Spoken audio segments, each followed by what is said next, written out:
He Got it.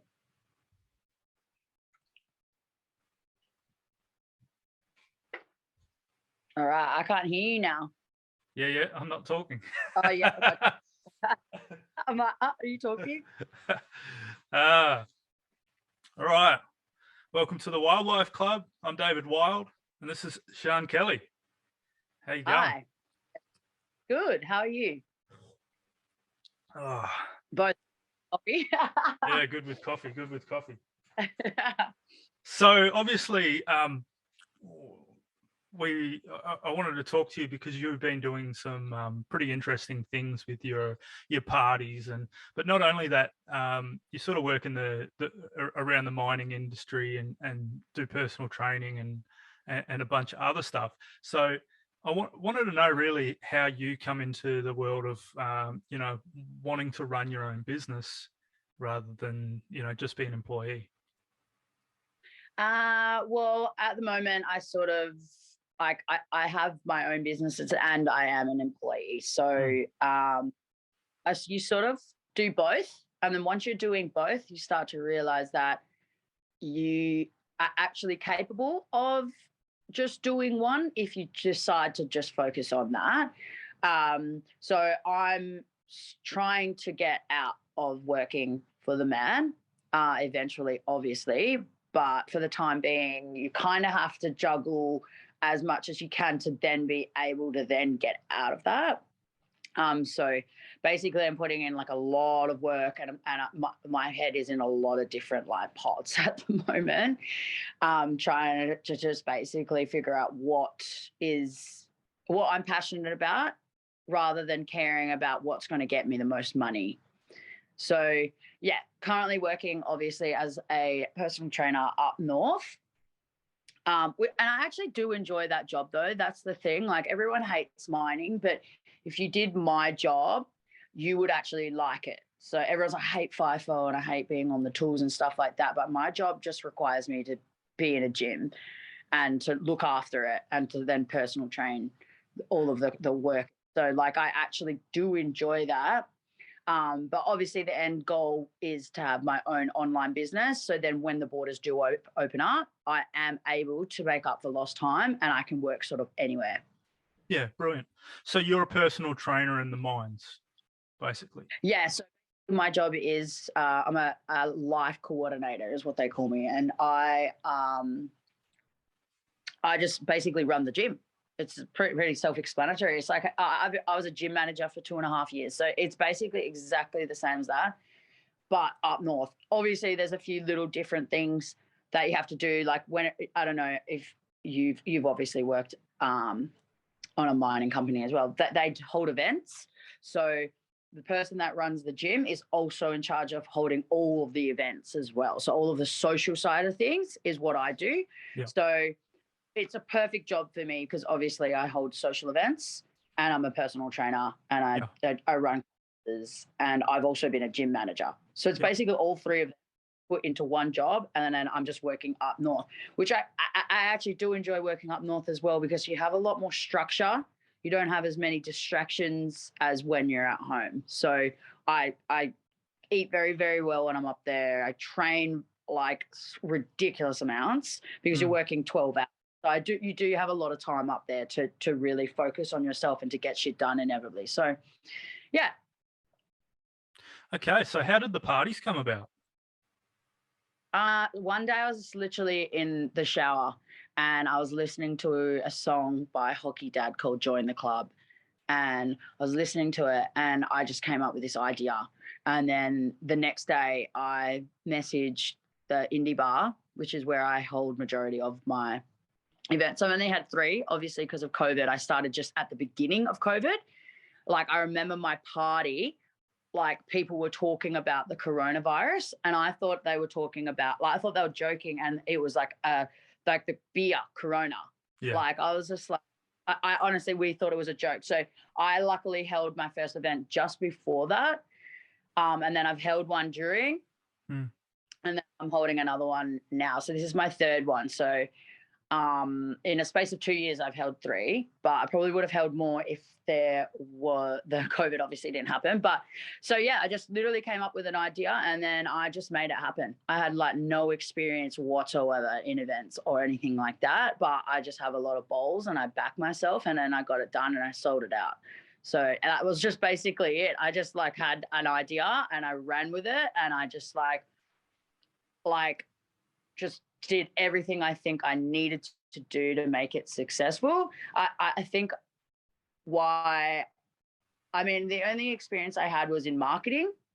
Like I know how to market something. So even though I've never held an event per se, I know how to market like a business. So I just ran with it basically. And that was it. It was literally just an idea I had in my head and I was like, I'm going to do this. And then I literally made it happen within like 2 weeks. Awesome. So yeah. what is the impact of that been on your life? Has it moved the goalposts of what you think is possible and what you're planning to do in the future? Definitely. I think like it whenever you do something that you're not really too sure of and it comes with a lot of risks and you're not really necessarily ready, but I don't think you're ever going to be ready. I feel like ready isn't a feeling, it's like a choice. But I now have implemented that in my life in other aspects. Like I stood down for my job for like 6 weeks, for the last 6 weeks, to just basically focus on myself and my self-development. And I would never have done that if I didn't have the confidence or I didn't have like that idea in my head that it would be okay to do that. And that like in the end, everything will be okay. So like with this event, it all worked out in the end. Yeah, you're always going to hit like cross like boundaries and all these kind of crap. But as long as you just like do it, it will all work out in the end, especially if you're doing it like for all the right reasons. Like when I started joining the club, I didn't want to make any money. I wasn't doing it for money. I was doing it just to see if I could do it and to hold an epic party for my friends. And then with this whole quit my job, make basically inevitably $0 for the last 6 weeks, purposely have done that so I can have a better relationship with money and then also make myself a better person for my business. Because I was starting to lack in my personal training business. I started to just lose any kind of joy out of it, because I think I was just too obsessed with money, my head just wasn't in a clear space. So now that I've done that, I'm like, okay, cool. I've had 6 weeks off to, recharge. I'm in a really good headspace and I'm ready to go back to it and become a better trainer. Okay. And when you got into personal training in the beginning, was that, how did you actually go through like always knowing that you wanted to be a personal trainer? Did you come in because you had like a health, like a period of time where you were in poor health and that sort of was a catalyst for change? What happened there? So I grew up being like champion girl, like doing like athletics, cross country, soccer, dancing, taekwondo, like basketball, netball. Like I did everything. Yeah. And like I went to school for soccer. So I was always going to do something that was like sporting orientated. At first I wanted to be a phys ed teacher, because my mum is a teacher as well. But then I literally, the reason I didn't do that is because 1, I didn't want to go to uni for 4 years. And 2, I actually just was like, I could make more money being a personal trainer and it takes much less time. So again, my head was just like, yeah, how can I make money doing something that is relatively within my field? So then, and then I went away as well. So I've done a couple of, so as I've said, I've taken 6 weeks off to do some self-development. I've done this 2 times before, where the first time I was quite young. I just got off The Bachelor, and coming off of that and being in the public eye was very overwhelming. So I actually packed my shit and went to America for 6 weeks. and I did it purposely just to find myself and to find my purpose and to find out what I really wanted to do. And then that basically led me to when I got home, doing my personal training and starting from there. Yeah. So when you say self-development, did you go to a mentor or? I went and lived with my sister, and then I just traveled around and just basically got away from Australia and just like started reading books. I was very young, so I never really read books or listened to podcasts or anything like that. So that sort of started my self-development journey there. But then I've done it again. I've gone to Bali as well. And then this time, obviously, I wasn't able to go anywhere. So, because I find when you travel, that's when you make quite a lot of growth. Well, for me personally, but this time I couldn't. So I was like, I'm just going to quit my fucking job and I'm just going to live at my best life here.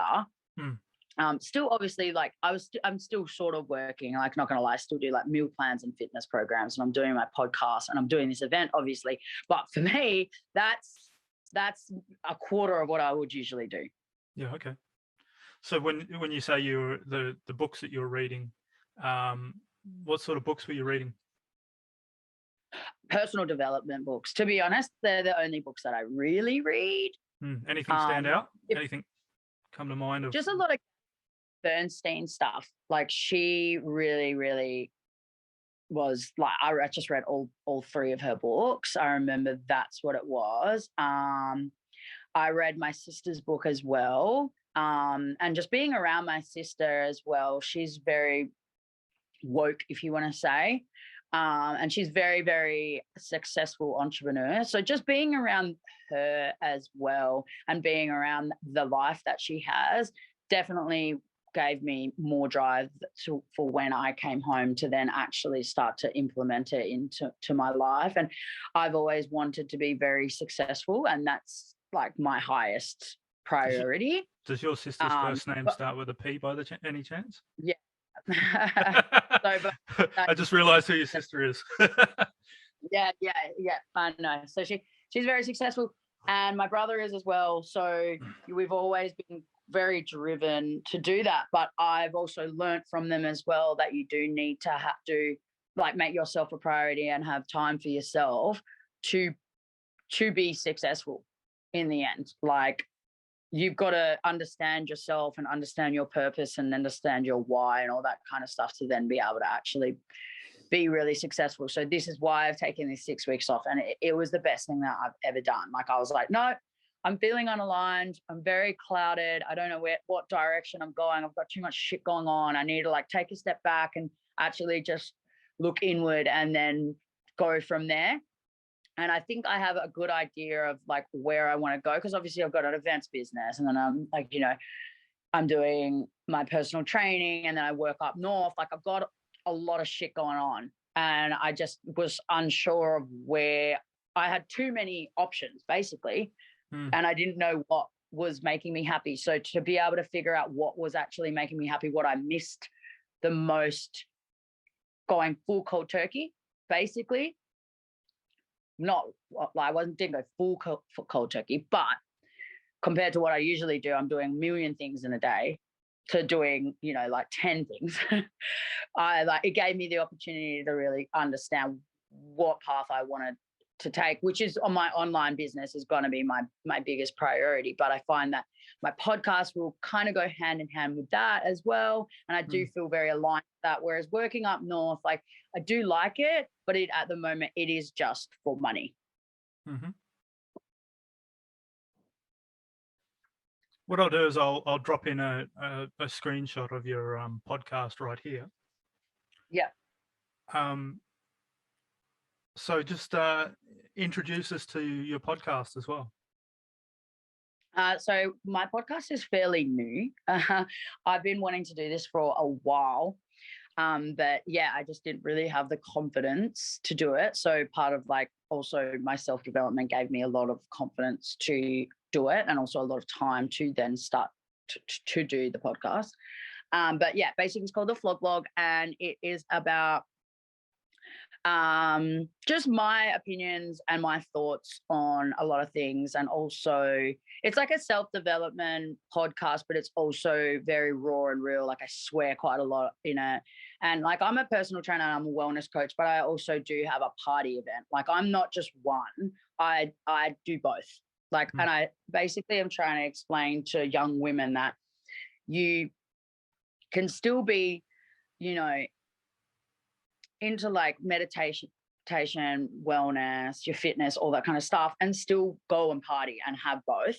And also, like, I just want them to, it's aimed at young women. And I want to be able to just tell people like fitting in is not the greatest option. You want to stand out. You want to have confidence as well. I've only done 2 podcasts so far, so I'm just going off of them. But my first one was about confidence, and I have like a huge amount of confidence. Like I have very little insecurities, like, and that's just like the truth. And I don't know why, I don't know how. But it's just basically giving you advice on how to get more confident in yourself and not caring so much about what people think, and also just being raw and real and being able to tell who's a flog and who's not. And if you're the flog, that makes sense. So there's a massive American viewership on this podcast, so you might have to explain what a flog is. Okay. So a flog is just someone that's like, I use it very loosely. It's just like someone that's a dickhead, basically, very pretentious, like, but like you can be a flog and then do flog things. Like I've done copious amount of things that a flog would do, but doesn't mean I'm a flog. It's just, yeah, to put it like into simple, it's like a bit of a dickhead. You'd call your friend a flog. Like you wouldn't, like, it's like, oh, you fucking flog. If someone trips you over, you'll be like, you fucking flog. Like, sorry, my swearing, but if that makes sense, it's really hard to explain to Americans, to be honest. I don't think you will understand it. Yeah, fair enough. So you don't think that the parties that you're doing are going to take over and become your main aim? You think the personal training is where it's going? Yeah. So I do enjoy doing my events, and they are successful. However, it is taking up a lot of my time. And I've realized, like, as much as I'm like, oh yeah, cool, like I'm not gonna not do them ever again. I'm just going to have a break after this one to put as much time and effort into my personal training business and my podcast. Just basically just going to put it on hold until I can create a really good brand. And yeah, that's going to be my highest priority in 2022 as well. My training and being very, very, very healthy, because I want to train to fight Muay Thai as well. That's going to be my highest priority. So doing the events, like, it's, as much as I love doing it and it's successful and it gets me money, it's not aligning with my goals at the current moment in time.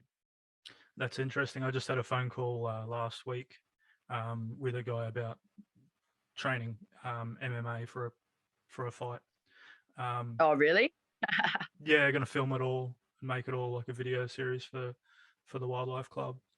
So the Wildlife Club's it's about entrepreneurialism, but it's also about enjoying your best life, the wildest life you can possibly imagine. You know, a lot of people think it's about fucking the jungle and lions and tigers. Oh yeah, yeah. But you know, in some regards it is, because to some people that is the wildest life they can imagine. You know, and so it's interpretational. But yeah. So this is just an embodiment for me to live fucking like, you know, you could only imagine. So and I've got parties and stuff coming up as well, so you know, we'll probably talk about that later on. Cool. I really like the way the indie bar is such a it's a unique space, because it's a dive bar, but it's also got so much history and heritage there. You know, it went up for sale a few years ago, and I actually tried to buy it, but yeah. It's expensive. Really expensive. Oh, incredibly, because the basically you can build a sky rise there, and The hotel. yeah, it's like a 14 or 16 floor development site. Yeah. So, like the people that would buy it would only buy it basically because that's where the money is. Yeah. And Yeah. that's 100%. that's what the value is based on, which is such a shame because, like if they ever sell again, I think that'd be the end of the place. And you look at what's going on there, the historic bands that have come there. I think the Rolling Stones have even been there, which is Oh, really? ridiculous Wow. because it's tiny as fuck, Yeah. And so if you actually trace the history of it, AC/DC, Rolling Stones, there's all these different bands that when they were in their infancy sort of were there, and then when you see the footage that you guys have put together of your parties and stuff, it's such a great looking venue, and you can do so much with it. Oh yeah, it's the best venue ever. It's just it's the best. Like the hotels makes it what it is for me personally, especially like whenever I do an event there, I make sure I get the bottom floor so that I skip the toilet lines. I like, like I could keep drinks in my room. Like it's just like, it just makes life so much easier. You can go to the toilet. I can get changed a million times. Like I can have my friends in there whenever I need a breather. It's just so good having those like little dingy rooms as well. They're not like hell fancy, but like they're nice, but they're not like super fancy. So you're not like, oh my God, you can go in there like wet. Like it's just cool. It's just like such a 90s vibe. Yeah. Yeah, So, I love it. have you investigated any other venues like up and down the coast, or? Yeah, I actually did one at the coast, the place called The Coast. If I was to do another one, because I'm obviously from Fremantle, I'd keep it in Fremantle. I'd probably do it at the Australia Hotel. No one's ever done one there, and I've been there, and that venue's massive, and no one literally has ever done an event there. So I would probably hit them up and try and do that. But as I said, I don't know if I'm too keen to do another one just yet. And also with all these COVID restrictions, like it's just a fucking pain in the ass. Like, so yeah, it adds another element of stress because already holding an event, right? Like you're holding a party basically, and you're hoping that people come. It's like having a birthday party, and you're just like, oh, yeah, anxiety. Like, oh my God, I don't know if people are going to show up. Like people are very flaky, so you get anxiety thinking, oh fuck, I don't even look at my ticket sales until the last week because it was just much anxiety. How much does it cost to get in? Oh, like $25. I don't make it very expensive, to be honest. Again, I don't do this too much for money. I just do it to have a cool place, like party for all my friends to come. And like just for my own, like when I do the party at the end of it, like, yeah, I do make money, but I feel a sense of like pride and joy that I've done something. And when people are like, oh, that was so good, I love that, it was so fun, I can just bring heaps of people together. I can give like a lot of my friends opportunities, like a lot of my photographer friends, my DJ friends. I just bring a lot of people together because I do have a lot of like friendship groups. And then when they meet each other as well, I have like so many friends and I'm like, oh my God, I'd love for you to meet this person and this person and this person. And then they meet each other and I'm just like, oh my God, yes. And it's just like one big fucking party that I get to have, basically. It's like my birthday. And I do love it. But yeah, again, like it's a lot of effort. It is a lot of effort and it's worth it, definitely. But yeah, I've got to, myself, I'm more important, and my body and my training and my clients are going to be my highest priority in this year. So do you think that plays a part, as having a decent rig, do you think that it plays a part in being successful, or? Actually, I've never thought of that. I've never thought of that. I mean, don't get me wrong, like I'm gonna be shredding for this event. Like I always shred for my events. Yeah. Just so I look really, really good. For my own personal gain, but I've never really thought about it like that, as if my rig is what sells the place. A lot of people don't even know that Join the Club is actually mine. I prefer for people to not know that it is. Because I thought it was yeah. I thought it was Periwinkle to start with, because he's got something Oh, similar. really? Yeah, I think Yeah. I think he even No, has the Instagram that's the same. no, no.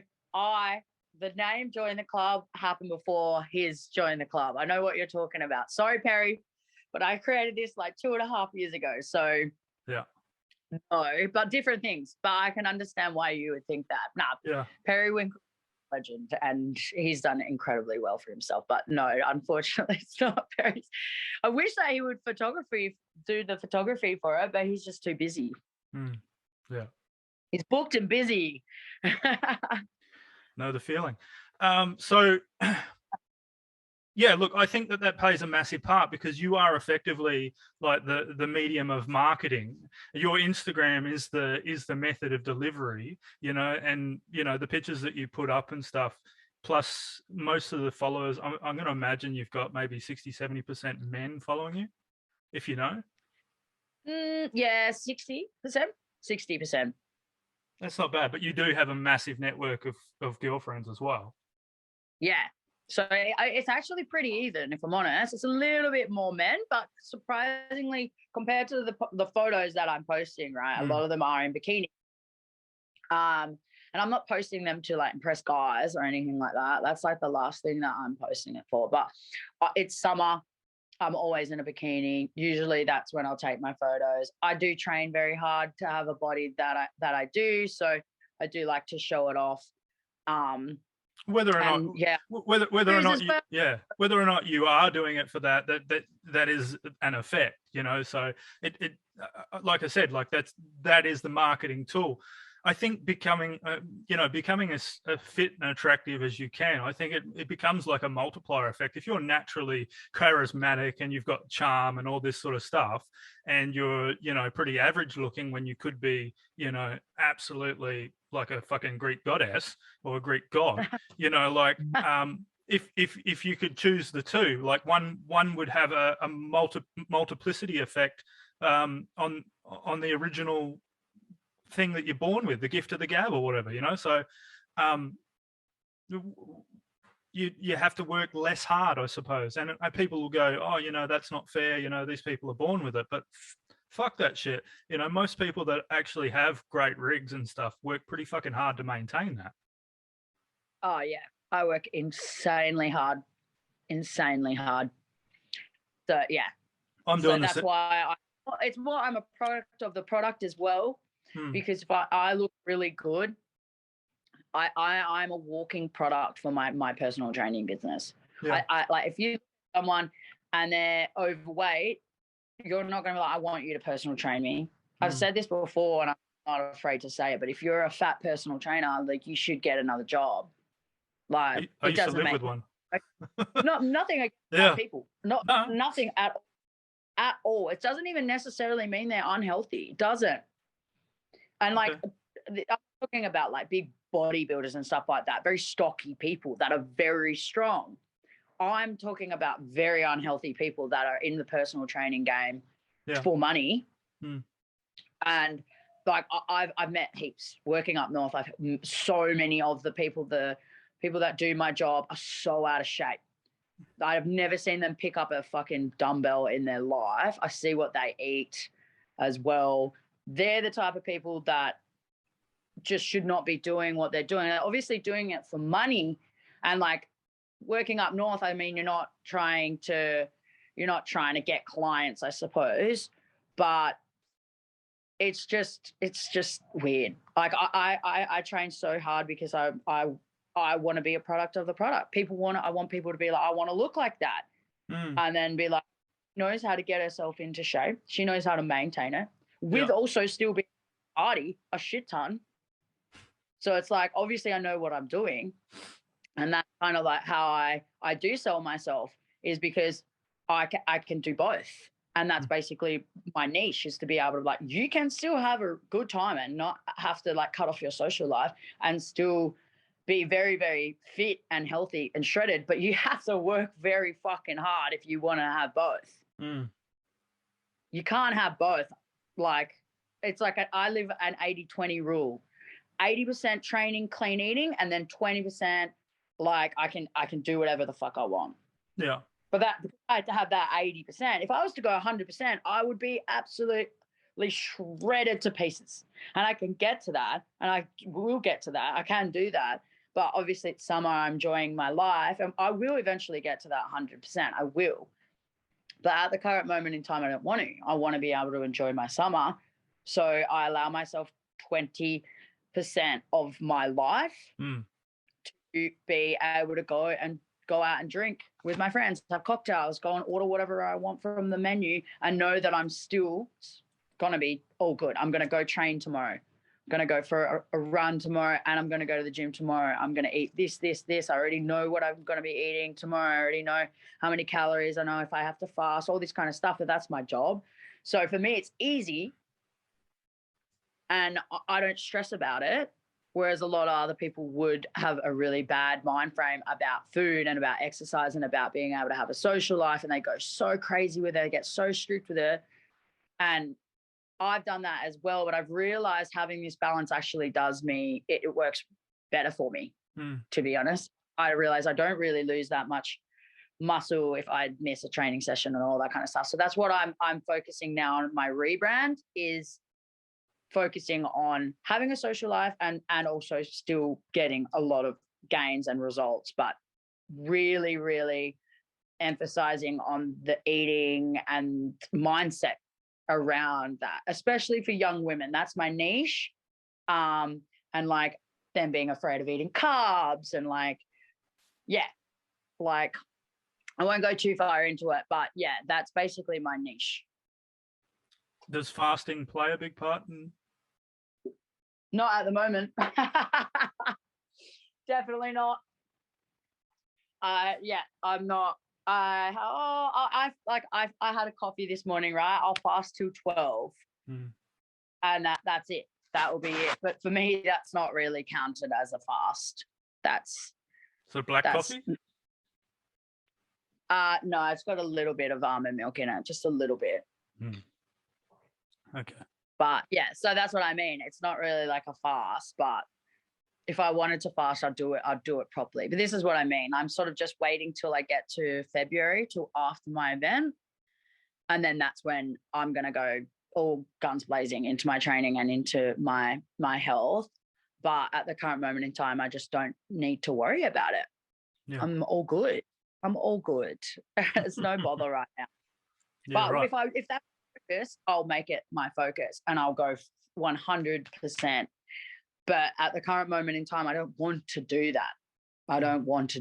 Like, you can choose. Like, as a trainer as well, you go through phases. You're like, I want to be 100%, or you're kind of like, I kind of want to just go in holiday mode for a little bit, because it can get really exhausting. Yeah. So with the parties and the business and the work, so you got all these things going on, and that's a lot of stuff. Do you have time for personal relationships? No. This is the thing. This is sort of why I also took a step back and did this 6 weeks of personal development, is because I started to realize my connections, not with like my friends and my family and stuff like that, but my connections with my clients and with like any partner that, or like potential partner, was just like, it was not one. I like haven't had a partner in like 2.5 years. It's not a priority, to be honest. It's not. But I sort of started to realize that's maybe a problem. Something I'm still working on.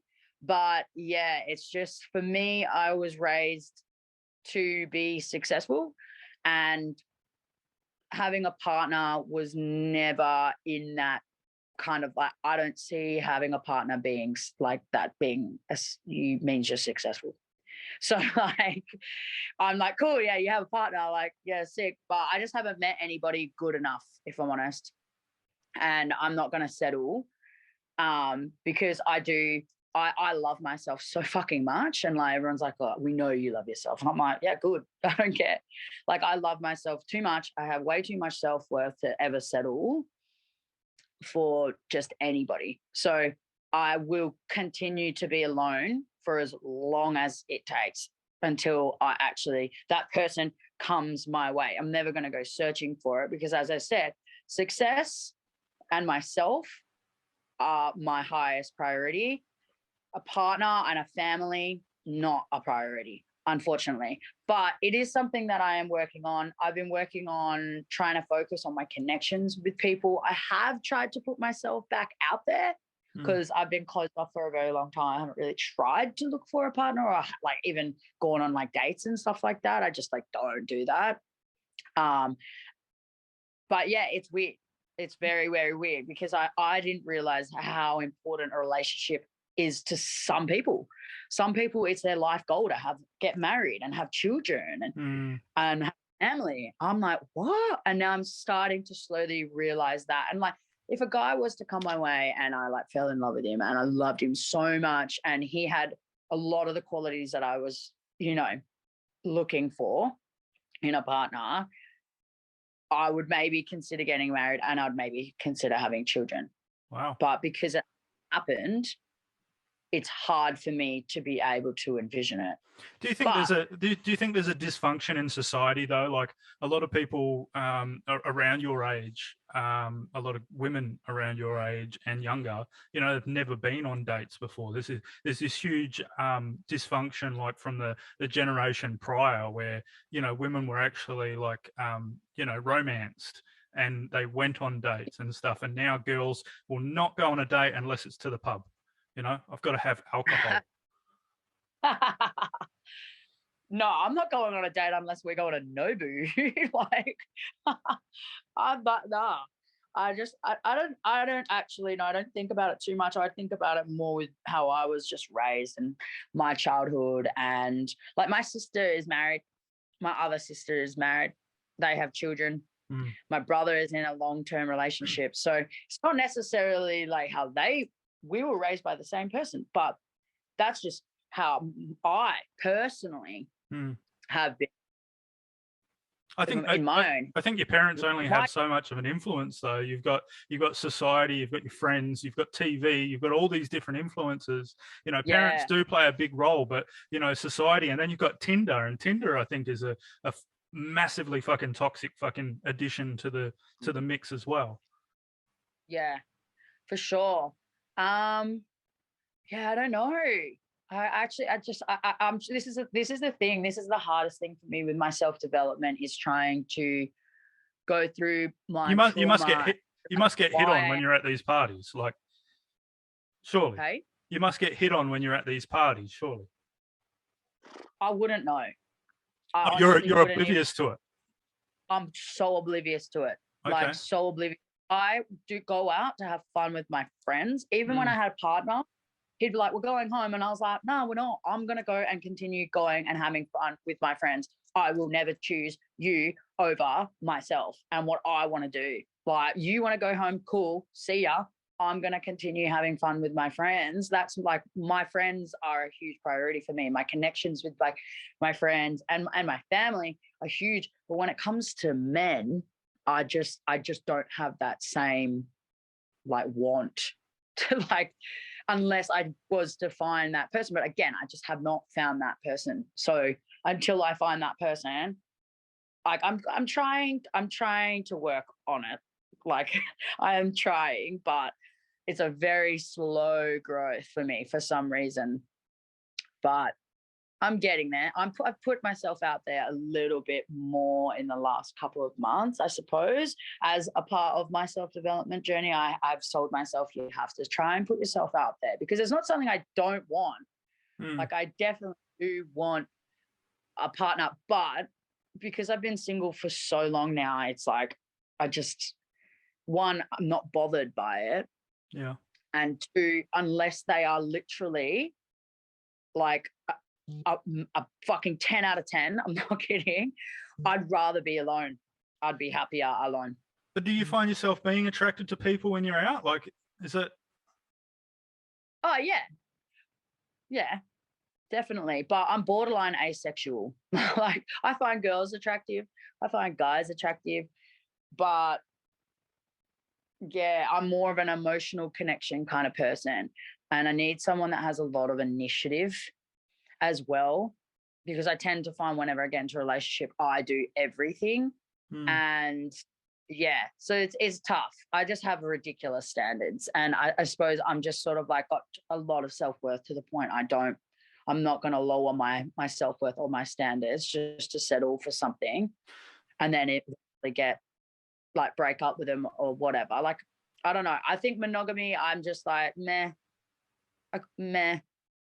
Again, I know everyone like, whoa, you don't care about having a boyfriend. I'm like, I really fucking don't. It makes me cringe at romance. It makes me cringe, but that's just me. That's just how I am. So if someone come up and asked you on a date and, you know, wanted to take you out for dinner and stuff, that would make you vomit in your mouth. I'd cringe. I would cringe. But yeah, again, it's something that I need to work on, because I don't think people are wrong for wanting to have a family and, you know, a partner. Do you automatically make that connection though? Someone wants to take you to dinner and they want to marry you and have kids with you? No. If someone wanted to take me on a date, to be honest, I'd probably be like, you just want to have sex with me. I'm not going to have sex with you, so I'm not going to go on this date with you. Sorry. Okay. But again, I feel like I just have a bit. What if someone just wants to take you to dinner? Well, that will hopefully that would happen. But again, I unless I'm like, yeah, I really want to go to dinner with this person. Like, I really, really want to. I'm not going to waste my time. Interesting. And yeah, but I haven't got much time. So, all right, I don't want to spend too much time on this topic, but just if you could give an example of the last time that somebody sort of razzled you a little bit and struck your interest.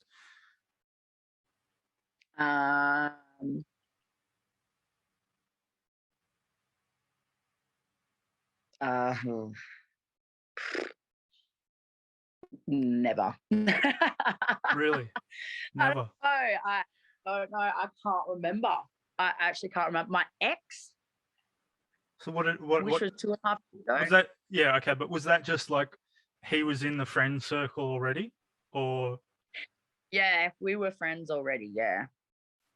So it's pretty much like being at school. No, like I actually saw him like a brother. I was not attracted to him whatsoever. And then one day. Oh, so like he was deep in the friend zone. Deep. Very deep. Like, yeah. But how the fuck did he get out of the friend zone? I have no idea. And then I actually went away to America for 6 weeks, and he waited the whole entire summer for me to come back. And I said to him, I was like, you can do whatever you want. Like, I'm over here living my best life. Like, we'll still see each other and we'll see what happens when I get home. But right now, my biggest priority is myself and finding what I want to do in life and getting, because I'd lost myself a little bit. So just trying to figure out how to get back to loving myself. And yeah, but he was like, I don't care. Like, I will wait as long as you need. I will still be waiting for you. And that was like, wow, okay. Persistence is actually key. I'm not kidding. Persistence is key for sure, especially for me. If someone can persist and persist and persist and not give up, yeah, that shows drive and, like, you know, they really want something and they're not going to give up on it. And then when I came back, yeah, he was still waiting, and all his friends were like, yeah, he literally didn't do anything. Like, he's just been talking about you and waiting for you. And I was just like, wow, you know what I mean? And then I fell in love because, you know, he loved me. Interesting. Yeah, so that's why I have such ridiculous standards. Okay, well, yeah.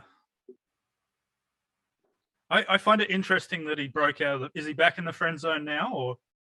Yeah, we're best friends. He's still my best, like one of my best friends. Okay. So Yeah. he's been recommitted to the friend zone. He broke out for a little while. It was a temporary breakout. Yeah. I don't think he wants to be out of the friend zone anymore.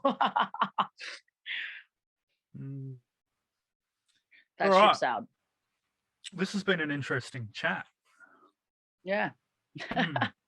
I haven't eaten, so I'm sort of just like blah, blah, blah, blah, blah. Is there anything else that you want to talk about? No. Is there anything else you want to talk about? No, I think we'll wrap up this podcast.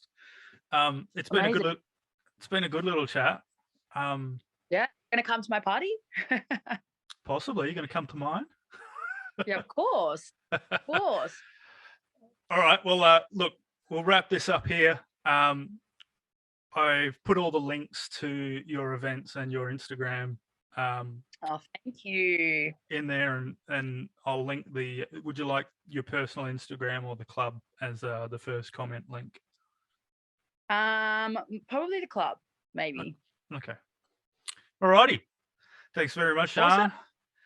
Thank you so much for having me. You're welcome.